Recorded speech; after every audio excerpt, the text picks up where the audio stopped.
And right now, round of applause for Bob Galen that's going to come up and present.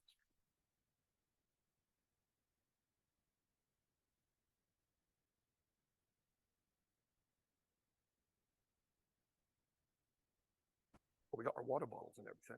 Hold on. Bob Galen flew all the way out from North Carolina. We appreciate you and your time, Bob. We appreciate it.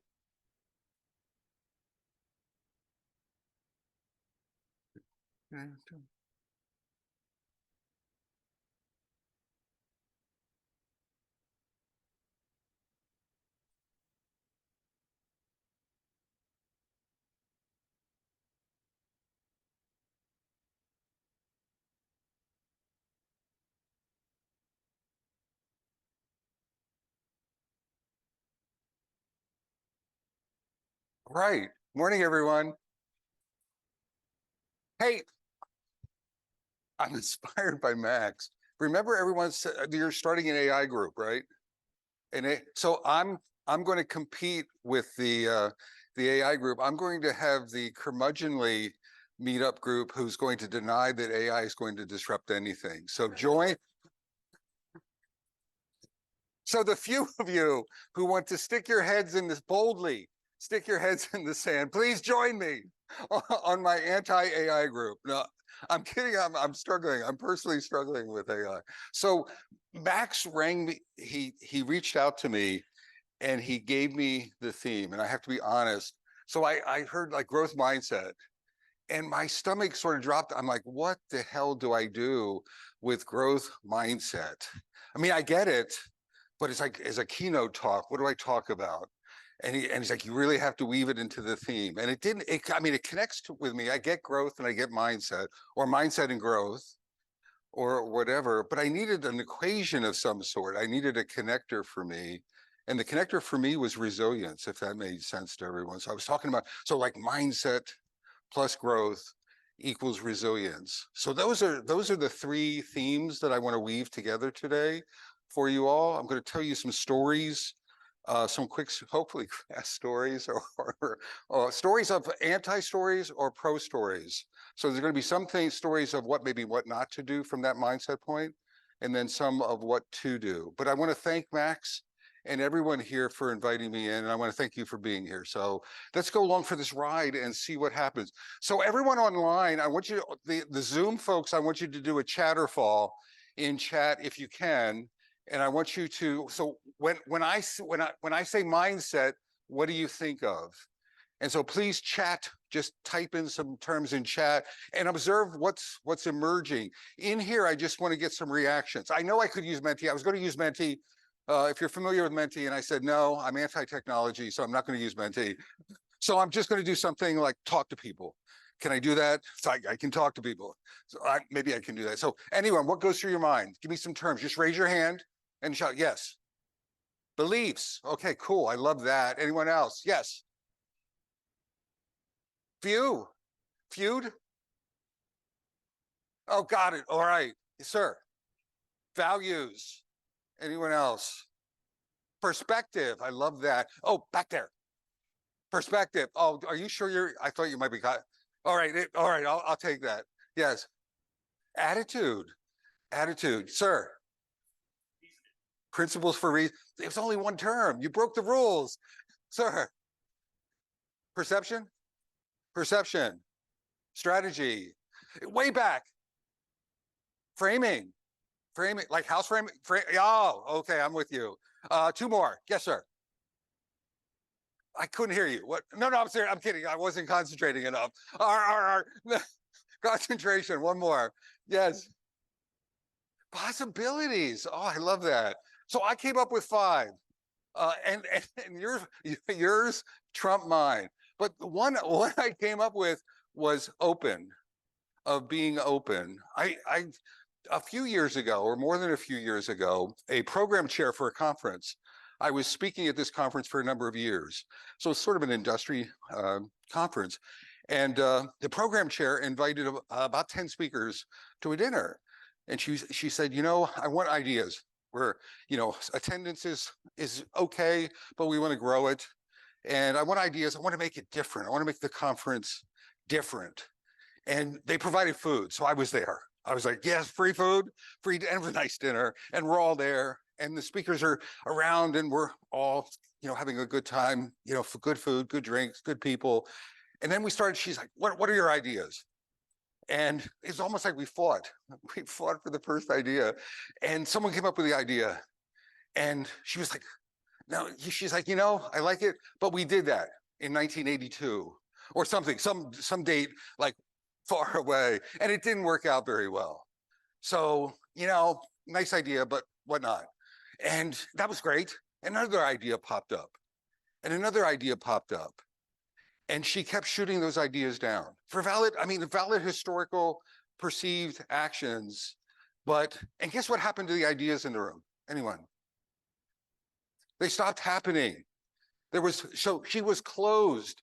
So her mouth said, I am open to new ideas. But her behavior said, what? I am closed. I am closed to new ideas. And you could see, now I finished my food. I did not get up and walk away. I finished my free dinner, but at the same time, you could see it closed. You could see those ideas, and we had ideas. And I talked to some of the speakers later, and they're like, oh, there's so many cool things we could try, but they're not open to it. So I think one of those things with mindset is, are you open? Are you open to the possibilities? Are you curious? And are you humble? Relationships, connection to people. So I think of mindset relationships, build empathy, embrace diversity. More than a few years ago, I was in Chicago and I was talking to a coach there. A coach had invited me up to do some training and coaching with a client.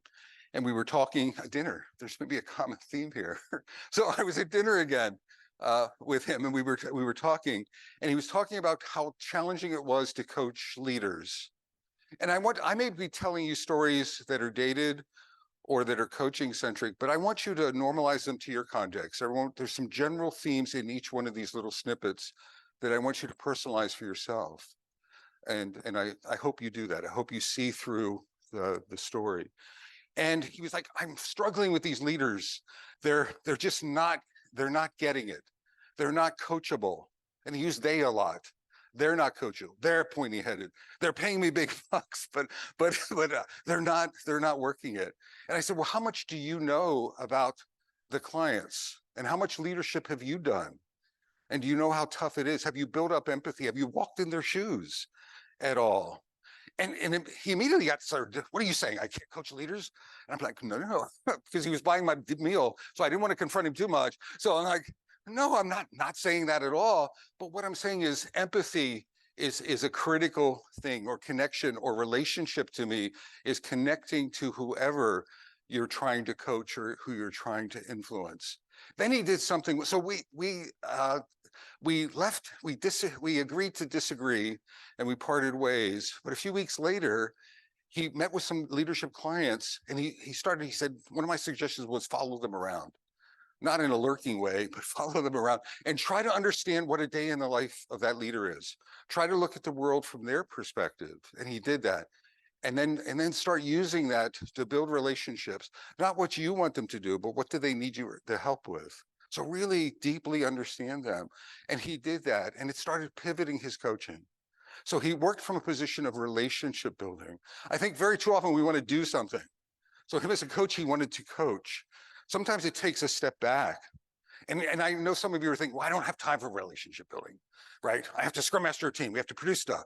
Yes, but you always have to make the time for relationship building. I think from a mindset point of view. Simplicity. I used to work at a company called EMC, and I think a company, I don't know if you've heard of it, like Dell. I think Dell acquired EMC, maybe historically through other things. And at EMC, I was the director of a really large QA team. So I was sort of the dark force against the development forces in EMC. And one of our products, I remember, or a lot of our products were UI-based, like administrative. We did storage devices in our area. And we would do these UI applications, and they had all kinds of features. And I remember once someone, I forget, it wasn't me, I wish it was me, someone had the idea of why don't we measure usage statistics of the features that we deploy in the field with our customers. And it was like, that's a novel idea. And we write code for a living, so we can easily write some administrative tools to do that. And we did that. And what we discovered is, and this was across the planet. So people argued, if someone in Alaska, is it used in Alaska or not? It's like any human being. So our statistics were any customer, and it was about, anyone guess, what do you think the percentage was of usage? What? 25. You went a little low, but not bad. No, but not bad. That's usually the case. Anyone else? Like 35. It's like 35% of the products were used. What's the opportunity there? Anyone? What's the opportunity there? If we can avoid building that, we can invest in more. If we can understand how to determine value and valuation and simplicity, to me, it's this art. I think part of mindset is the art of simplicity, giving yourself permission to not do things. One of the things we learned is simple is hard. Like building complex things is, I think, easier. As a developer, I used to have a hard time building simple things. In fact, I actually like complexity. Does that resonate with anyone? I like, give me a simple problem and I will produce a very complex solution. No, you think I'm kidding? I'm not. And it warms my heart. It makes me happy. Right? Doesn't make testing happy or testers happy, but it doesn't matter. And it's a bit of job security to some degree. Like no one else can understand, or two people on the planet can actually touch that. So there's a part of that, but it's getting to the art of simplicity. I think it's more challenging. I think there's a risk. It's riskier to get to the simple, the minimal viable everything. I want you to think about it that way. We want simplicity that gets to minimal viable coaching, minimal viable documentation, minimal viable conversations, minimal viable everything. It's risky because you have to be decisive. It's easier to umbrella. Like our products, why did we do 100%? We're only 30%. We were guessing. And I read years ago that Microsoft Word, guess how much of Word is used in the planet Earth? It was somewhere around 10 to 12% of Word is used by actual customers. I don't know, but if you're a tester, you have to test all of that. Does that make sense to everyone? So it has a reoccurring cost to it. So mindset, simplicity, simple's hard. Be willing to take the risk of go minimal viable.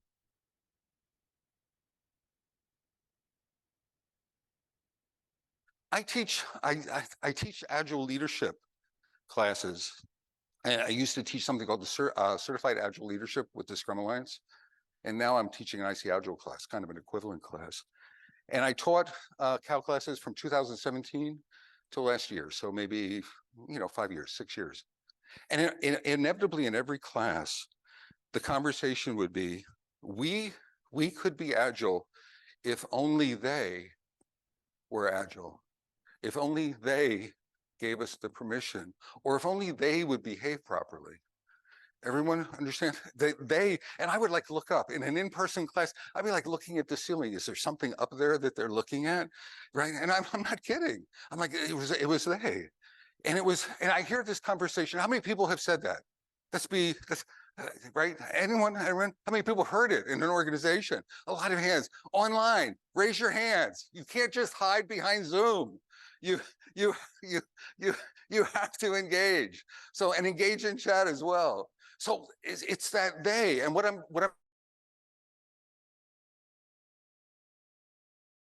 trying to say here, but that's walk a good game. Like what I want to challenge you, are you walking your principles? Are you walking your mindset and your principles? Before you look up, look where? Look in the mirror. Look at yourself. Agile is to me, Agile mindset is an inside out job. And too many Agilists are looking around at other folks. They're not bad. Bless their little hearts. Their hearts are in the right place. They are. But the first step, look at yourself. What am I doing? Am I walking my talk? And not just when the going is easy. That's easy. What about when it's in crunch mode? Are you walking your talk in crunch mode when the going is tough? Right? So own your values, your ethics, your boundaries, and walk your talk, or as part of that principles. final one for me, and I am not disagreeing with all of the terminology I heard, all the terms was right on, because this is what scared me when he invited me. I'm like, it's amorphous. How am I supposed to quantify that? But I'm trying, at least in my own little mindset. So adaptive. Years ago, I was a CTO of or effectively a CTO of an organization, and we were building a software as a service product, and we were having trouble with backend databases, performance, configurability. Customers were complaining. There was a lot of pressure from the board, even. So not just senior leadership pressure. There was board level pressure. There was customer council pressure that we weren't cutting it. And I'd been dealing with this, and I was the developer. So the buck stopped with me. So the complaints would focus on me, and that was my job. I'm not complaining. That was what was supposed to happen. So I was trying to figure out. And I was doing some tactical things. We would redesign this. We would have some experimentation, some spikes and things like that. We would be running things. We were making some point improvements. Of course, bugs, we'd fix them. And there were a lot of bugs coming in, serious performance issues and things like that. And so one day I had promoted a leader of the group that maintained that stuff, the DevOps pipeline and the backend databases. And Mark came into me at the end of the day. This was in the office. He said, Bob, and he gave me this story of, I can fix all of this. And he started talking to me about architecture and team dynamics, like team structure changes and architectural changes. And in my mind, did you ever do this when someone talks to you? I had a checklist, and I was like, no, that won't work. And he was all excited. He's bouncing off the walls, and we could do this. And I'm like, I was smiling. Oh, that's interesting. Won't work. And I was sort of it was almost everything was what I would not do for a variety of reasons. One, I didn't like it. Two, it was I was stuck in sunk cost thinking to some degree. We're stuck with what we have, etc. And then at some point, I should have had a checkbox that said, are you willing to go with the flow? But at some point, my brain shifted, and I'm like, what the heck? Why don't we just go with it? Right? What harm? So I had the epiphany of, it can't get any worse, right? So there's almost nothing else I can do. And why not? And Mark was bright and capable, and there was some creative stuff going on. And so I said, Mark, yes. And his face almost exploded, in happiness and sadness. It was mixed, and it was the end of the day. And I said, we'll talk about it tomorrow. But yes, you know what? I buy it. Let's figure out how to make this so. So I'm an early arriver, and I came in I was in the office 7:30, and Mark would never come in. Mark was at 10 a.m. every day. That was early for him. He was different than I was. And he was sitting outside my office. And I'm thinking to myself, did someone pass away? Are you going to resign? He was never there. And he came in at 7 a.m. and he was ashen. And I'm like, what's wrong? And he's like, I thought about it overnight. And he says, I've been pitching my ideas for 10 years. And not one leader has ever actually accepted them. So I've been used to pitching ideas that never get accepted. And then you accepted them. And he's like, are you gonna fire me? Are you trying to get me out of here? It's like, what's the game? And I'm like, well, I joke around a lot. I'm yeah, you have 5 days to fix things or you're out of here. No, that wasn't the point. I was like, no. I said, Mark, and I tried to be honest. I said, I don't see everything the way you do. I actually don't see it being successful. That doesn't mean it won't be, right? I see issues and things like that, but darn it, you're bright, you're capable, you're creative, and you have energy and you have passion to solve problems, and I trust you. And so why don't we work on this together? You take the lead, but I'll support you. I'll have your back, and then make this so. So there's no trickery here at all. But I had to step into creativity. I had to step into VUCA. This was scary for me. I needed paychecks. I'm still not independently wealthy, but I wasn't independently wealthy at the time. So the job mattered. And if it failed, I would have gone. So that was the visibility. But I needed to step into that. And it was this sort of be adaptive. I want you to challenge yourselves. We get stuck in sunk cost thinking too much. Personal sunk cost, organizational sunk cost, and try to get out of it. Okay, that's 5 down. And I don't know how I'm doing on time, but that's hope. Let's hope that we're doing good. So when I say growth, folks on Zoom, I want the same chatterfall. You've done it once, so if you did it once, you can do it again. You with me? I can see people on Zoom. How cool is that? And in here, so when I say growth, what do you think of? Same thing, a couple hands. Sir. Well, there's 2 sirs right, man. The universe is behind. No, you. Positivity? Positive impact. Bless you. Courage, and you did twofer. You squeezed it in. Courage and commitment. Anyone? Yes. Pain. Ooh, everyone go ooh. Ooh. That was ooh worthy. Absolutely. Yes, sir. Change. Okay. Anyone else? Yes. What? Evolving. Resentment? Results. Okay. I like resentment though. Did you see? I sort of triggered on resentment. Yes, sir. Overcoming challenges, overcoming obstacles, leaping tall buildings. I'm trying. Do you notice I'm getting a little rambunctious here? Yes. Yes, sir. Wealth? Like, yes, yes, yes, I'm with you. Behind, yeah. Learning. Okay, everyone, I'm with you. All right, let's get it. So what did I think of? What do I think of?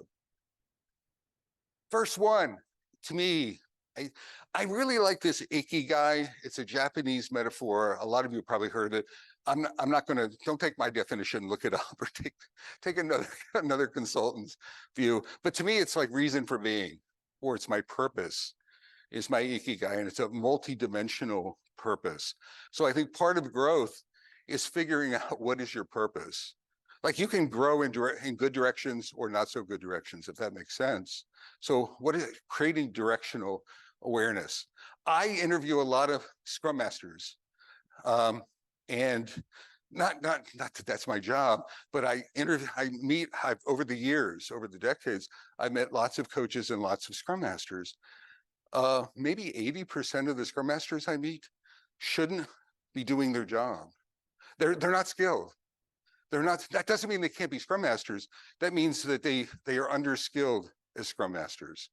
And many of them, almost the same percentage, lack self-awareness that they're underskilled, which is even worse because then they're not working for that. And I don't know what the direction. Coaches, it would be the same thing, not so much the same thing, but I find coaches who maybe are coaching in one direction, or they're underskilled as well. They're a team-based coach, but they don't have the flexibility maybe to coach organizationally, or they're not growing that. They haven't created the mission and vision. It's okay to start wherever you are, but then aggressively do what? Have that purpose, have that vision, and then start filling in the blanks. Start filling in the blanks. Have a true north. Managers and leaders. Any coaches in here? Sometimes people ask me, leadership teams ask me, like, Bob, we would like an Agile 101, and we have an hour, or we have 2 hours. Can you fit that into and I used to 20 years ago, because I was desperate and I needed the money, I would say, yes, sure, I can do that in 2 hours. And they were like, can we cut it to 30 minutes? Sure. We can cut that to 30 minutes. And that wasn't enough time. For a long time, I've been saying no. Not simply no, but that's insufficient time for us to explore something as important to your business, as critical to your strategies as Agile and Agile ways of working. We need to give it its due, right? It's a deep, I mean, it's not something you're going to, even the class is not an end to itself. Even if we did a 5-day class or a 20-day cruise class or something on a cruise boat, it still wouldn't be enough. You'd have to have that true north to continue to develop yourself. So I think having that ikigai, the purpose, the passion, The internal awareness is a good start. The other is self-awareness. I think it's incredibly important. I was coaching a coach that I respect, fantastic coach, asked me to coach them. Very often, nowadays, folks think that I'm a skilled coach. I don't know how skilled I am, but I've been doing it for a very long time, and I have some experience. So he asked me to coach him, and we scheduled like an introductory 1-hour coaching session. And during that coaching session, and it was less professional coaching, if you know the difference. It was more mentoring, and it was more probably mentoring and some leadership and providing examples and things like that. And at the end of it, it turned out that everything I responded, it's like, I've done that. I know that, been there, done that. It almost sounded like the conference coordinator. We tried that, didn't work. And I realized after that 1-hour session that he wasn't very coachable, if that makes sense to everyone. It's not even sometimes people, well, you weren't the right coach. I was actually getting a sense that the mindset wasn't there. The humility wasn't there. Anyone ever hear that metaphor of empty your cup to learn things? It's a Bruce Lee metaphor. In order to learn something, sometimes we have to empty our cup. Otherwise, we're just pouring water in and things are flowing out. And I know it's a, a weird metaphor, but I think it's true. I actually spend time unlearning things. Now it's easy for me because I've learned poorly. So it's easier for me to throw some things out. It's like, yes, I was silly. I shouldn't have done that. But I noticed that pattern. Now I did something, I'm going to be vulnerable. I did something terrible. I didn't share that with him. Right after one coaching, we agreed to maybe continue, but I realized on reflection, I was reflecting, and I reflected. I'm like, this is not going to work out. He's not ready for coaching. He's not really in a good space for that. So guess what I told him? My schedule had filled up, and I could no longer coach. So I sort of copped out. And I probably should, and I'm not proud of that. I copped out. Now, I took the easy way out, right? It would have been better for me to have that coaching conversation or that coachability coaching conversation. And I'm not saying it up here because I'm proud of it. I'm trying to show vulnerability. I'm not proud of it. And it actually serves as an impetus for me to do a better job of that. But I want you to be self-aware. He wasn't self-aware. I want you to be incredibly curious around yourselves. Don't assume that you're aware of things. I know he's not aware of that. And that's going to impede his journey. Cultivating. I don't know why. I'm not in the garden a lot. Some people garden, but the word cultivating makes me happy. And I see little plants that are growing. So I look online and I see all these little plants. And I think of planting seeds. Anyone ever hear of the person Johnny Appleseed? Right? Johnny Appleseed is a historic figure here in the US. And I guess the tale is he planted seeds, apple orchards, I think in the Pacific Northwest to some degree, but in the western part of the US. And the point was, you could see where he had been because these trees were sprouting up. But for me, the metaphor works for me because it's like sometimes I think like I'm planting seeds now, if that makes sense to you all, right? And I don't know if any of them are going to, the scary part is I don't know if any of them are going to grow. I'm hopeful. I'm incredibly hopeful. And it's not you. You can't predict the seeds. Like you may be walking in your life and you may be like now, so you're going to turn 32, in 10 years. And you will think back to this moment, say, oh, that's what he was talking about.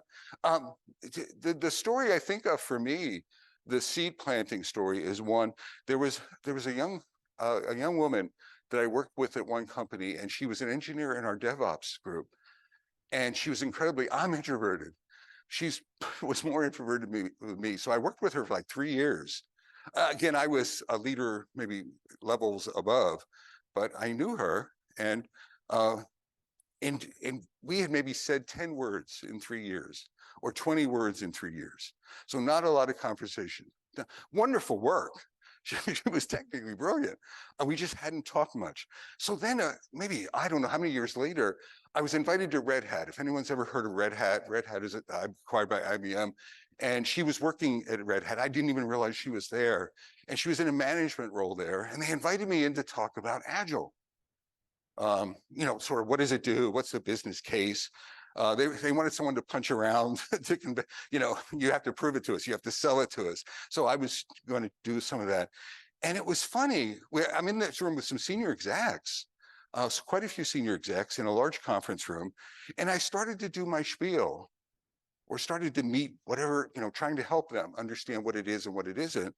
And she stood up and she started explaining Agile and transformations and mindset and in terms of how important it was for leaders to get on board. And she was challenging her leadership team, which was in the same room. And my first thought was, who the heck are you? And I thought she was, invaded by an alien or something. I'm like, I never saw that aspect of her. The key thing is, the other thing that resonated with me, she was listening. She was embracing. She was observing. I was like, oh my God, that seed turned into an oak tree, actually a badass oak tree, because she was kicking butt in this meeting. I got paid for sitting back listening to her tell them. It was the coolest thing, right? She did a wonderful job. And I'm like, man, what a seed. And I've seen not always, you don't always get a chance to see the seeds, but know and trust that they're growing. You just don't know when. You don't know when and to what degree. So think of yourself cultivating and manage your expectations. Invest. So this is another personal story about investing in your growth. So I'm an independent consultant, coach. The last permanent job I had, so I used to do side hustles for a decade or more, probably 15 years, and I would do Agile stuff in the evening. And then my last permanent job was in 2013, I think, 12 or 13. So I've been totally independent since then. And part of my annual planning and visioning is to plan for my growth, if that makes sense. And what am I going to invest in my learning? And it means something to me because it's taking money out of my, so I could spend this money, and my wife and I have these discussions, we could go on a cruise, or you could go to a coaching class. We could go on a cruise, or you could go to a coaching class. And so that happened a few times. And I envision my wife, Diane, is the product owner of our small Scrum team, rightfully so. And I need to engage. We need to engage. And so there's something called ORSC coaching, ORSC coaching. And to get into the program, it's relatively pricey. I think I dove in. So I dove in for the 5-class series, and then I dove in for the certification program. And travel and everything included for me was about 25K or so in a year. And that was significant to me. It was so significant that I hid it from my product owner. What? It's what? It sounded good at the time. It sounded good at the time. So now I'm fast forwarding to the discussion when the truth had to come out, right? The truth always has to come out. And the truth came out, and she's like, let me get this right, hon. She said, you're an Agile coach. I'm like, yeah. You've been doing that for a long time. Yeah, it's what I love to do. And you're relatively successful. Yeah. And you make good money. Yeah, I do. So you're going to send yourself to coaching class at 25K. And what's the ROI on that? And do you have enough time to realize that ROI? Does everyone understand? And I broke up laughing. I just broke up laughing. I'm like, I don't know. I might not be around to fully realize, maybe I can pass ORSC on to my descendants or something like that. Maybe we can eventually sort of do it. But my point is, invest in yourself, have a patient journey, and realize that you're never done. I hate to say it this way, but I look at it, I'm not done. That's the richness and the fullness of doing what we do in technology and Agile. It's never done. All joking aside, AI is disrupting. How do we figure that out? And to me, it's not a tools thing, it's how do we activate the people to complement AI? Like, I don't think AI will replace all of you. I think it will replace activities. But it's like, how do we get folks to step up to be, for example, badass Agile coaches and the aspects that AI can never replace, right? How do we create the complement to that? Finally, experiment. How am I doing, Max? Am I okay? I have 5 more minutes? I better move then. Only 5 more minutes? 7?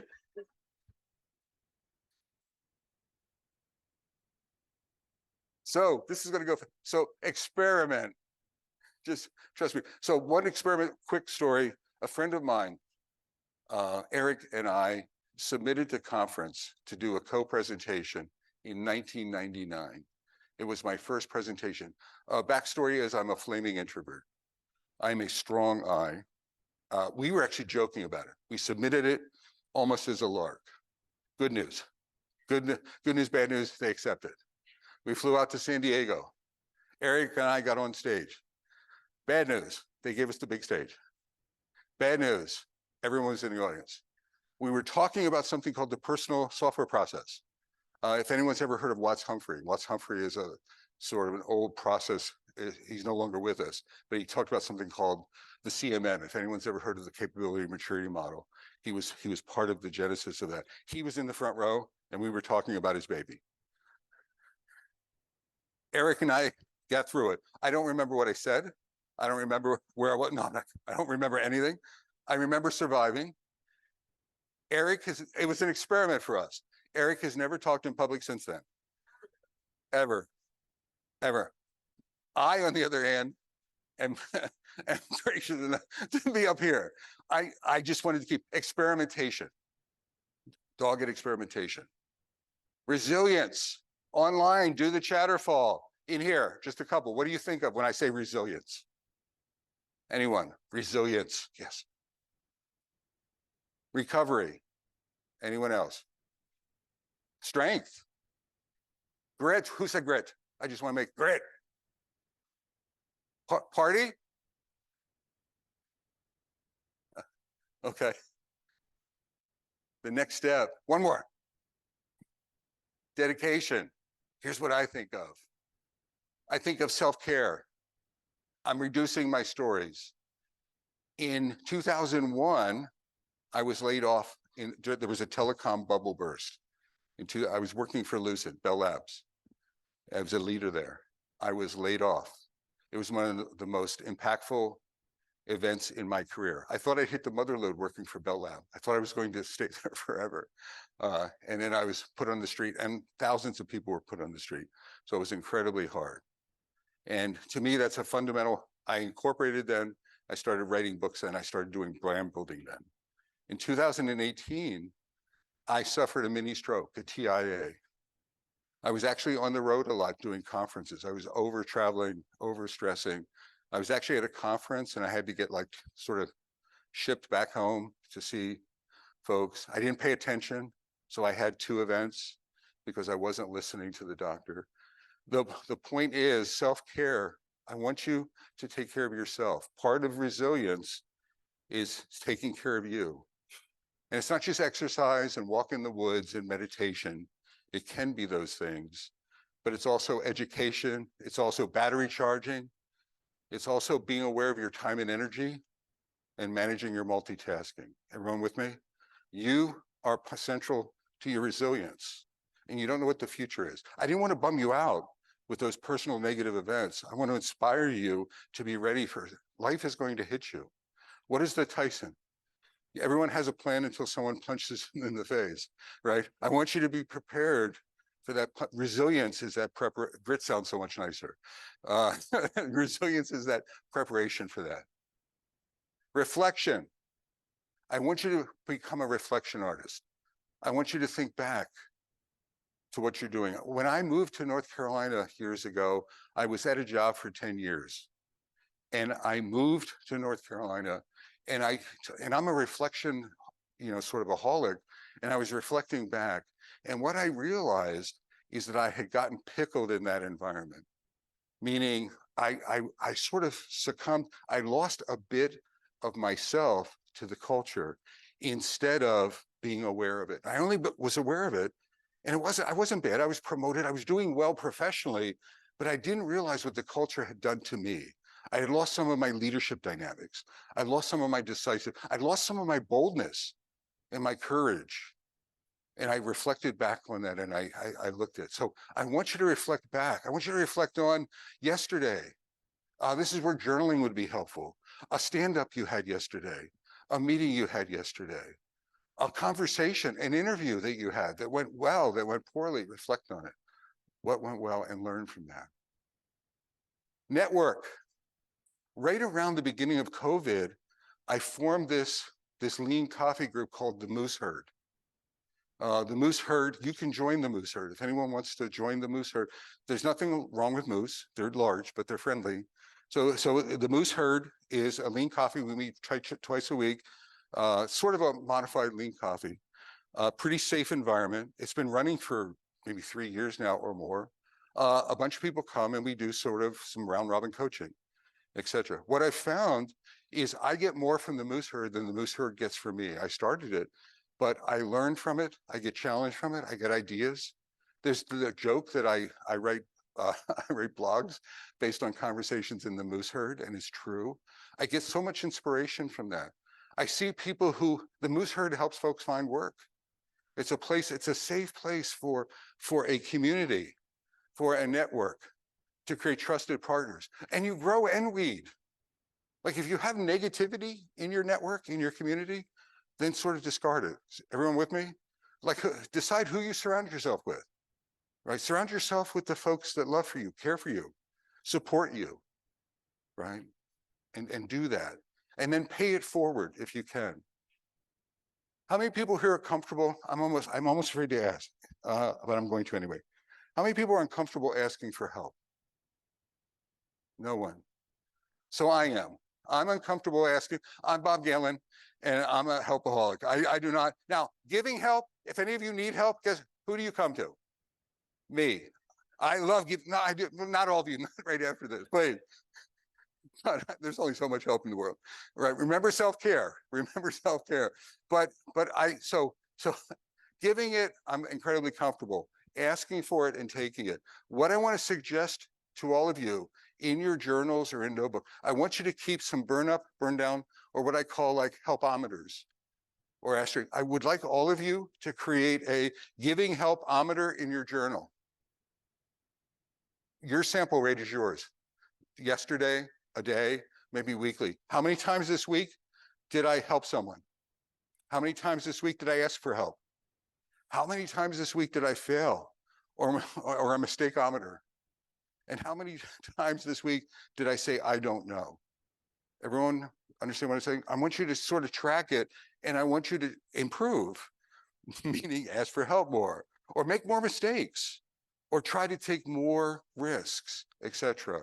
But I want you to think about that. The final thing is positivity. Max, I'll land it soon, Max. So positivity, a coach. This just happened 2 weeks ago. Sometimes I get the opportunity to coach coaches who are in a little bit over their head, or they need a sounding board. And this coach reached out to me, and he got a really great enterprise leadership level gig with a company, really nice company. And he was feeling a little bit uncomfortable with it. So he reached out to me to provide some mentoring or just some guidance, some coaching, a sounding board. And it was like our second or third session. And the stories he was telling himself where he couldn't do it, right? I can't do this. And it was all negativity. And so at one point I timed out, and I'm like, can I give you a homework assignment? Can you look in the mirror tomorrow morning, and can you declare that you are a badass coach? And can you declare that just what your strengths are? I want some positive affirmation. I know there's some things that you don't understand, But I was like, what can I call him? Barry. It's like, Barry, you have this. And the other thing that he had built, the reason he was there is relationship building. Everyone remember back to an earlier, he built a relationship with that client. They asked for him specifically. They trusted him. They knew he could do it. So what story was he telling himself? Sometimes we are, what story? He was telling himself the I can't do it story. And I wanted him to pivot. I want you to be cognizant, all of you, of what stories are you telling yourself? And are you not telling yourself positive stories? Are you not looking in the mirror clearly? And please do that. Appreciate yourself and assume positive intent. Real quickly on resilience, just a couple definitions. American Psychological Association, successfully adapting to difficult or challenging life experiences. Psychology Today, come back at least, I love this, come back at least as strong as before. Recover, right? And then 4 types: physical, mental, emotional, and social. It's multidimensional. The final thing, I want everyone to raise their pinky. I want you all raise your online, pinky. I want a pinky swear. I want you all to watch this video by Sandy Mamoli. It's an ORDEV presentation. It was done in November, I think in Helsinki, either Finland or Sweden. It talks about resilience. It talks about entitlement, and I want you to watch it. Everyone, pinky swear. Pinky swear, you watch it. The link is there. Cool. You'll send it. Otherwise, and Max is like, thank God. Developing your mindset plus focus on continuous growth equals resilience. There's 3 areas to focus on. Lean into your resilience, lean into your grit. Now the heavy lifting is up to all of you. And I wish you well in that, all right? Max, thank you, Agile Austin. Thank you all very much.